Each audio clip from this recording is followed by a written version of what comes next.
Tony Rodrigues, Satisfação, nosso Dani. querido colega jornalista. É uma alegria poder recebê-lo aqui no nosso Web Jornal. Tony, você que conhece muito bem o ambiente de televisão, ambiente de estúdio, agora o web, né? Sim. Conheceu de televisão, agora conhece o web, Tony. Verdade, satisfação estar aqui, Dani. Muito obrigado pelo convite e pela oportunidade. Tony, a gente se conhece já há mais de 20 anos nessa estrada da comunicação. Você já passou por rádios, começou lá na nossa querida São José dos Altos, veio para a capital, passou por rádios e TVs. Eu queria que você me falasse um pouco dessa tua vivência jornalística e o que você adquiriu, o que você absorveu dessa vivência jornalística que te faz tomar uma decisão política agora. Bom, meu início foi, como você lembrou, na Rádio São José dos Altos, 1988. Eu era muito jovem ainda, acho que tinha 19, 20 anos, e fui ser locutor noticiarista no programa jornalístico da rádio. Passei ali 5 anos, depois fui para Campo Maior, trabalhei na Herói do Genipapo, montei o jornalismo da FM Verdes Campos, e na sequência eu vim para Teresina. Aqui eu trabalhei no Correio do Piauí, na sequência no Jornal Meio Norte e também no Jornal Diário do Povo. No âmbito de rádio, eu trabalhei na Teresina FM durante 10 anos e também no Sistema Meio Norte, além de trabalhar no Jornal Impresso, como editorialista, editor de municípios e editor de política, eu também fui apresentador da televisão no programa Jornal da Tarde, substituindo o jornalista Donizete Adalto, quando houve aquela tragédia em 1998, ali pertinho da eleição de 1998. Então eu fui indicado na sequência para apresentar o jornal na substituição ao Donizete. A questão jornalística, ela nos coloca muito perto das realidades inúmeras da população, dos sofrimentos humanos, né? A dificuldade que as pessoas têm para a habitação, a dificuldade que as pessoas têm para um ambiente de trabalho adequado, digno, a questão de infraestrutura, de saneamento básico, os problemas na área de saúde, na área de educação, compõem a rotina diária de um jornalista. A convivência com isso termina nos levando a uma constatação de que é importante também a participação da gente, né? As pessoas elas têm que entender que a política não é um espaço para corruptos, não é um espaço para larápios do erário. Ela é um espaço para gente de bem. Está acontecendo é que a gente de bem está deixando de participar e, com isso, permitindo que esse espaço seja ocupado em grande parte por elementos que não têm absolutamente nenhuma preocupação com esses sofrimentos diversos que eu acabei de relatar. Então isso me trouxe até esse momento. Já fui, como você sabe, em 2 oportunidades vereador no município de Altos, e ali também eu tive uma boa experiência na constatação do sofrimento humano. Uma coisa interessante é que as pessoas, às vezes, elas imaginam que o vereador está ali para obter benefícios, obter privilégios pessoais. Na verdade, o vereador está ali para vereador do povo, inclusive o nome vereador do povo, e transformar essa dor e esse sofrimento em debates, requerimentos e, consequentemente, na solução dos problemas. E por que da opção, partidária de estar no PL e de ter uma tendência mais para a direita? Bom, eu sempre tive uma tendência muito voltada para a questão do conservadorismo, para a questão da relevância patriótica, mas eu me preocupo muito e principalmente com as questões humanas. As questões sociais, elas não são monopólio dos partidos de esquerda. Os partidos de direita também se preocupam com as questões sociais. Só que a gente tem uma visão diferente, a visão liberal, não é? De permitir que a economia funcione. E a gente observa que os países que são governados por sistemas liberais, eles são muito mais competitivos, eles oferecem muito mais condições ao povo, inclusive de resolverem por via própria os seus problemas sociais através dos programas de geração de emprego, da captação de indústrias. Eu considero, por exemplo, que hoje nós enfrentamos no estado do Piauí um problema muito sério, Dani. Nós temos cerca de 650 mil pessoas hoje cadastradas em programas sociais, quando o grande programa social deveria ser a carteira de trabalho devidamente assinada. E, nesse caso, nós temos 400 mil piauienses nessas condições. De modo que um dos nossos objetivos, evidentemente, chegando ao Palácio de Karnak, chegando ao governo do Estado, seria tentar reverter essa condição e levar um maior número de pessoas com carteira assinada para esse ambiente, não é, econômico do Estado do Piauí.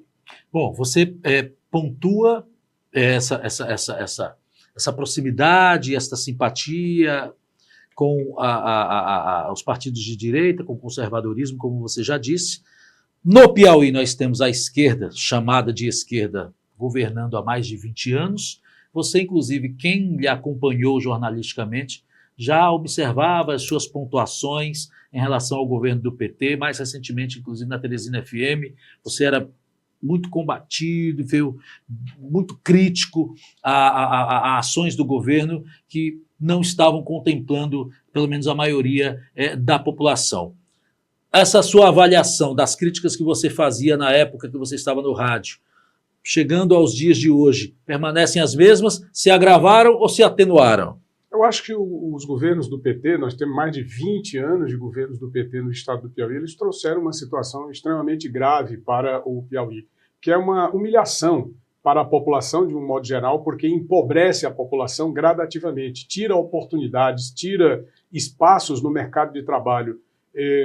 O governo do estado hoje é refém de uma situação de empréstimos que termina se transformando numa ciranda louca, em que o governador admite, pelas próprias leis que encaminha para a Assembleia, pelas próprias proposições que encaminha para os senhores deputados, a incapacidade que o governo tem hoje de conviver com seus próprios problemas. Então, o que é que acontece? Na LDO, que é a Lei das Diretrizes Orçamentárias, são as regras, são as situações de adequação econômica que o Estado vai realizar ao longo do exercício financeiro, que é o ano, ele admite aí pagamentos a mais para juros da dívida na ordem de 300 milhões de reais, porque ele estima 1 bilhão e 600 milhões para pagamento de juros, ao mesmo tempo em que amortizar a dívida, ou seja, o pagamento das prestações mensais, ele coloca aí um valor de 1 bilhão e 300 milhões. Portanto, o próprio governo admite a incapacidade em conviver com o problema criado pelo governo, ao não realizar as medidas de ordem econômica que seriam necessárias para trazer essa tranquilidade que o Estado precisa. Muito bem, Tony, a sua vinda aqui nos provocou a anunciar para a nossa audiência vai fazer perguntas a você. Pois não. Nós temos aqui o comunicador de Simplício Mendes, o Fabiano Pereira, que faz uma pergunta para você, direto da nossa querida Simplício Mendes. Fabiano. Boa tarde, Dânio, boa tarde aos nossos internautas ouvintes aqui do nosso Web Jornal. Eu sou o Fabiano Pereira e falo aqui da cidade de Simplício Mendes, no sudoeste do Piauí.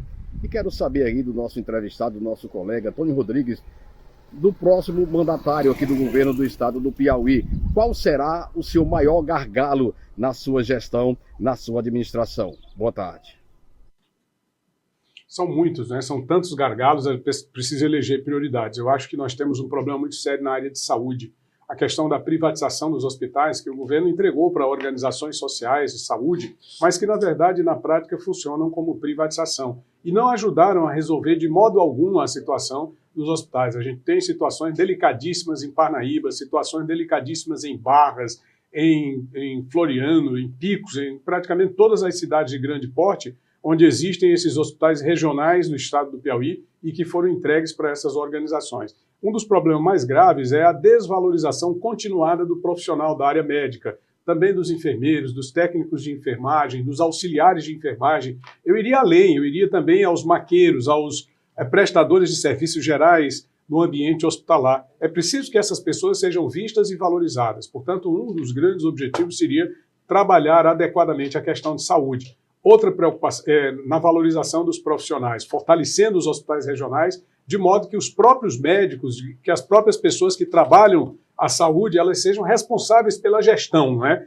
E que essa gestão esteja, evidentemente, sintonizada com a resolução dos problemas, porque, como eu digo, hoje nós temos que ver quais são as dificuldades que as pessoas enfrentam nos seus municípios. Uma das dificuldades maiores que nós temos hoje, além dessa questão de salarial e valorização dos profissionais, do ambiente hospitalar, da insalubridade existente. Semana passada nós recebemos um material de Barras mostrando que, pela parte frontal, o hospital de Barras está uma beleza, mas quando você vai para a parte interna, é como sepulcro caiado, né? Sepulcro caiado, você coloca ali o cal na parte externa, mas por dentro está completamente apodrecido. Então não existe uma estrutura adequada para os profissionais trabalharem, muito menos para recepcionar os pacientes. A outra questão que eu considero grave na área de saúde é exatamente o problema da regulação, demora muito a regulação para acontecer em casos, não diria simples, mas de menor gravidade. E aí isso termina comprometendo, agravando os quadros de saúde e fazendo com que as pessoas esperem por longo tempo, 3, 4, 5 dias, por uma regulação aqui na cidade de Teresina, para quem quebra a perna, para quem quebra o braço, para ir para um hospital de fazer uma cirurgia. E me permita colaborar com esse seu raciocínio. O Raimundo, lá de Curimatá, está perguntando aqui no zap do Dânio, no zap do Sem Fronteiras, justamente isso. E a saúde aqui do extremo sul, que nós não temos sequer UTI. Como é que o senhor, sendo governador, pretende atuar? Bom, primeiro de tudo é como eu disse, os profissionais da área de saúde serão chamados, a gente tem visto uma grande mobilização hoje na área médica, os profissionais da área de saúde serão chamados para mostrar e detalhar toda essa realidade, de modo que a gente possa interferir com base no que for apurado, no que for real. Eu sei que a situação em Curimatá é grave, tão grave quanto a de Parnaíba, tão grave quanto a de Barras. A ausência de UTI é algo, e outra coisa, a questão da politização, a partidarização das gestões hospitalares. Isso não pode, absolutamente. Tem que ser uma gestão técnica, tem que ser uma gestão profissional, ou seja, de quem faz a saúde, de quem faz acontecer no cotidiano, no dia a dia. Então não adianta a gente chover no molhado sem que a gente trabalhe despolitizando as áreas públicas, aquelas que são essenciais. Eu acho que fazer política tem que ser apenas nos períodos eleitorais. No período administrativo tem que se trabalhar e tem que se respeitar o dinheiro da população, que é o que não está, infelizmente, acontecendo agora. Então a gente tem que intervir dessa maneira. Uma coisa também que eu penso, como é que é o nome do... É o Raimundo, lá de Curimatá. Um abraço para o Raimundo. Uma coisa também que eu penso, Raimundo, sobre a questão de melhorar a saúde nos lugares mais recônditos, nos lugares mais distantes, é exatamente trabalhando a questão do médico de Estado. Hoje nós temos poucos profissionais médicos que atuam ali no município de maneira permanente. Ele residir no município para conviver cotidianamente com os problemas da população do município e, evidentemente, prestar uma assistência de melhor qualidade. Eu acredito que é preciso investir também nessa questão do médico de Estado, do médico residente, sobretudo nessas áreas mais distantes e, portanto, onde existe aí uma saúde mais delicada. Eu me lembro que, alguns anos atrás, cobrindo a área política do Estado, havia um governador que dizia o seguinte: nós temos que acabar com essa política de ambulancioterapia. E, na verdade, essa política ela fez foi se fortalecer, inclusive descambando muitas vezes para a questão da corrupção, da compra desnecessária para contemplar elementos que são ali associados aos governos, não é? Numa situação que eu considero humilhante para a população, especialmente os mais pobres. Muito bem, olha, um servidor público da capital teresina, Alexandre Santos, faz pergunta a você. Boa tarde, Piauí. Boa tarde, Tony Rodrigues. Sou o Alexandre. A minha pergunta é para o pré-candidato a governador. Sendo eleito, o que você vai fazer para melhorar a qualidade da saúde no estado do Piauí, com especial os hospitais regionais de Parnaíba Corrente? Bom, como eu disse, não tenha dúvida que é o grande gargalo do Estado é a saúde, né? As perguntas são todas não direcionadas, mas direcionadas mesmo no sentido da demanda. A maior demanda é a falta de saúde do Estado, Tony. Você observa que o governo do Estado deixa muito a desejar, muitas prefeituras também deixam a desejar, e eu até entendo que no âmbito das prefeituras possa haver aí um complicador, que é a questão dos recursos, que é a questão de dotação orçamentária, até mesmo de legislação específica para investimento na área de saúde. Então a grande responsabilidade hoje é do governo do Estado, que é que recepciona a maior parte das verbas federais para esse âmbito da área de saúde.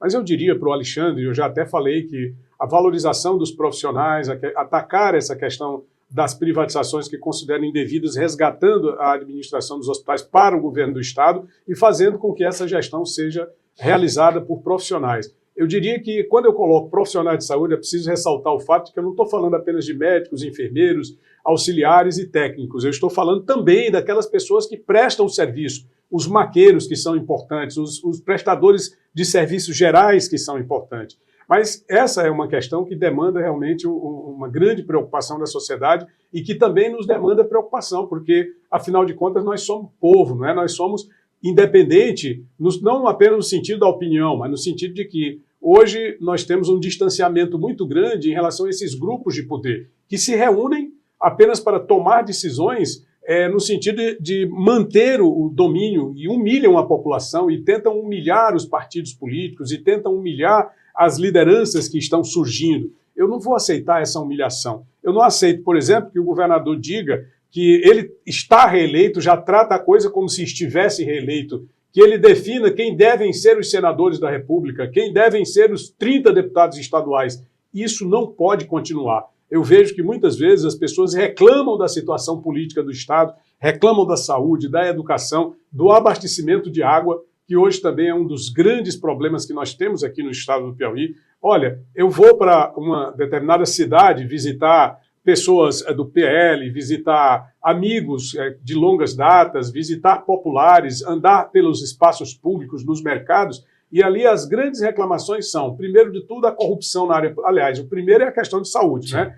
Pela ordem saúde. Na sequência vem o desabastecimento de água, que também se tornou muito grave, sobretudo após a privatização da AGESPISA, a extinção da AGESPISA. Porque mesmo com as dificuldades que a empresa enfrentava, mas os seus profissionais de mais de 30, 40 anos prestando serviço sabiam exatamente onde resolver para criar os paliativos que permitissem à população continuar tendo água. Depois que houve a privatização, houve assim um dano geral no sistema de abastecimento, de modo que hoje as cidades, na sua grande maioria, estão sendo abastecidas por carros-pipa. Então nós temos a saúde, temos a questão da água e temos a questão da corrupção, que se fortalece principalmente nos diálogos, nas rodas de conversa, quando as pessoas repudiam, mas na hora de votar, elas continuam. Se você for ver uma pesquisa, quem são os deputados? São os deputados que participam do esquema, estaduais e federais, os senadores que participam dos esquemas. E nós precisamos fazer uma mudança, tanto nessa conceituação da política, quanto na substituição desses elementos por gente nova, por gente que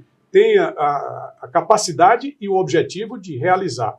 O PL tem o meu nome como pré-candidato a governador e tem também o nome do Tiago Junqueira como pré-candidato ao Senado da República. Ele é um empresário do agro muito conceituado, não apenas ali na região do Médio Parnaíba, mas em todas as regiões do estado do Piauí, porque ele fez uma coisa importantíssima ali. Ele abriu uma nova fronteira agrícola no Médio Parnaíba com a questão da soja.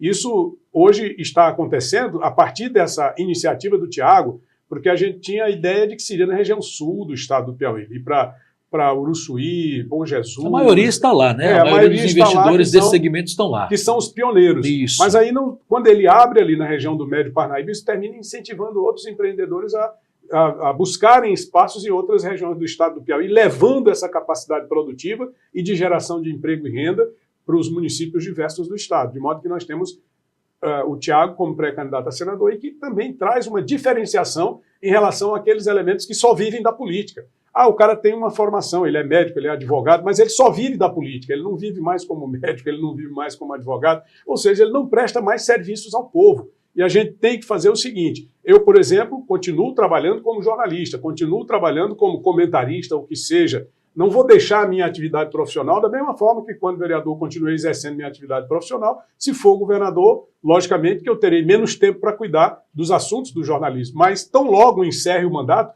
e eu sou contra também essa questão de reeleição, eu acho que mesmo que haja o Instituto da Reeleição, o governador cumpriu sua obrigação. Para isso, continuidade administrativa, já existe o artigo 37 da Constituição Federal, que estabelece exatamente a impessoalidade no exercício do cargo de governador, de prefeito, ou presidente da República. O indivíduo, ele tem a obrigação de dar continuidade porque o governo é impessoal. Qual a estratégia que o PL tem traçado para ser competitivo nas eleições? Bom, nós estamos buscando diálogo com a sociedade de um modo geral, abrindo esse caminho, acreditando muito na força da comunicação de massa. Hoje eu acho que é importante levar a mensagem da renovação, da transformação, do combate à corrupção, que eu acho que é outro problema que é pouco falado aqui.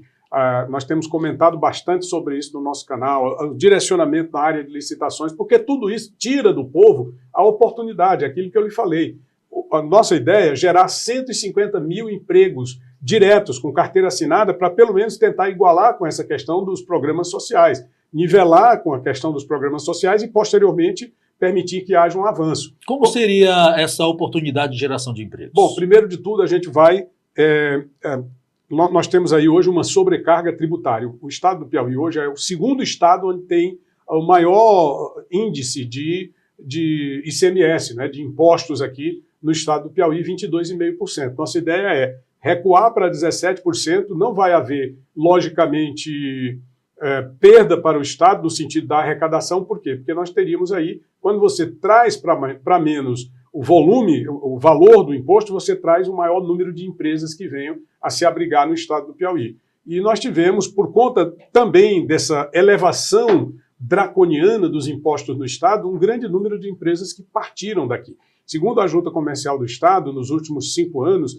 nós tivemos cerca de 33 mil empresas que ou fecharam suas portas ou foram embora do estado do Piauí. Isso desempregou muita gente. Então, quando a gente reduz a carga tributária, a gente traz um maior número de empresas, né? Empresas que ressurgem, empresas que retornam e, logicamente, que têm a capacidade de oferecer esses empregos que a gente planeja incentivar, né? Estimular dentro de um período de 4 anos de gestão administrativa. Uma outra questão é que você pode até fazer a indagação e qual seria a base de compensação para essa redução tributária. Por favor. Hoje nós temos aí quase 70 órgãos públicos que não funcionam, secretarias, coordenadorias, são inúmeros órgãos públicos que apenas abrigam secretários, coordenadores, mas que nem têm servidores, é apenas para justificar direcionamento de licitação, como, por exemplo, Coordenadoria de Enfrentamento às Drogas. Não enfrenta droga coisa nenhuma, tanto é que a droga está tomando de conta das cidades do estado do Piauí, desde as menores até a nossa capital. A gente visualiza uma situação que eles até transformaram em problema de saúde pública, mas que precisa ser combatida. Qual é a utilidade dessa empresa, desse órgão hoje, dessa coordenadoria? Se você acompanhar o desempenho da coordenadoria junto ao Tribunal de Contas do Estado, as publicações do Diário Oficial, você vai ver que eles estão ali fazendo pista de Cooper. E é caro, é 2 milhões de reais para fazer uma pista de Cooper. Eles estão ali fazendo o contorno, o entorno, né, urbanizando o entorno de um açude, 3 milhões e 500 mil reais. Estão fazendo uma estrada vicinal. Quer dizer, o que é que Coordenadoria de Enfrentamento às Drogas tem a ver com estrada vicinal, com pista de Cooper, com contorno de açude? Absolutamente nada. Secretaria do Trabalho. Secretaria do Trabalho seria para estimular a geração de emprego e renda, fazer a interlocução com o empresariado, oferecer qualificação da mão de obra, que é outro gargalo que nós temos que enfrentar e vamos enfrentar. Como é que você trabalha a qualificação da mão de obra se não houver qual seria o sentido se não houver empresas aptas a recepcionar esses trabalhadores? Então é preciso que haja empresas para que a gente possa, e a Secretaria de Trabalho, nesse caso, não cumpre absolutamente. Ela foi criada com um objetivo específico de acomodar um determinado indivíduo cuja maior contribuição ao Estado do Piauí foi falir a Gespisa, uma empresa de mais de 60 anos, e depois fazer com que essa secretaria viabilize a candidatura a deputado federal deste camarada. Então, a empresa hoje, a secretaria hoje está fazendo calçamento. A secretaria hoje está fazendo contratação de asfalto, a Secretaria do Trabalho, que seria um atributo específico da Secretaria de Obras ou Infraestrutura. A mesma coisa em relação à Secretaria do Turismo, que eles até justificam que é preciso fortalecer a estrutura turística do Estado. Mas se você for a Luiz Correia hoje, se você for a Cajueiro da Praia, que são os principais destinos turísticos do Estado do Piauí, você não vai encontrar a presença da Secretaria de Turismo, exceto em ações pontuais que interessam muito mais ao projeto eleitoreiro do secretário e do governador do que propriamente a população. Hoje nós temos lá em Cajueiro da Praia o terminal rodoviário completamente abandonado e carcomido pelo mato, pelo matagal, as estruturas metálicas todas enferrujadas. Nós temos a própria cidade de Luiz Correia, onde as galerias correm nas ruas centrais a céu aberto. Não seria pelo menos o mapeamento, a indicação da Secretaria de Turismo para que o governo do Estado adotasse aí as medidas necessárias através das secretarias competentes? Porque, para mim, deveria funcionar dessa forma, levantando a condição dos destinos turísticos para indicar, logicamente, a solução desses problemas. Tony, obrigado pela sua presença, sucesso nessa empreitada e conte conosco aqui para que você possa sempre reforçar os seus pré-projetos nessa pré-candidatura. Muito obrigado, Dânio. Parabenizar o seu trabalho, o trabalho da sua equipe e a sua iniciativa. Eu acho que o Piauí precisa cada vez mais de empreender, né? Empreender é fundamental. E você se mostra, além de um grande jornalista, também um grande empreendedor. Gostei muito do que estou vendo aqui, gostei muito da articulação e esse ambiente aqui, olha, eu até cheguei e falei para você quando passei minha vida inteira em ambientes fechados. Em estúdios fechados, e meu sonho sempre foi, enquanto trabalhava, né, na ativa, na imprensa, olhar assim para fora, ver um ambiente externo. Ver se está bonito para chover. Ver se está bonito para chover. Então, parabéns para você, parabéns para a equipe e muito obrigado. Obrigado a você e sucesso, irmão. Tá bom? Vamos encerrar o jornal de hoje aqui ao lado do Tony Rodrigues, que nos traz a alegria da sua presença. A gente volta amanhã ao meio-dia com o Web Jornal ao vivo para você que está conosco na internet e você também participando através das mais diversas plataformas que o Sem Fronteiras tem para você. Um abraço, boa tarde e até amanhã.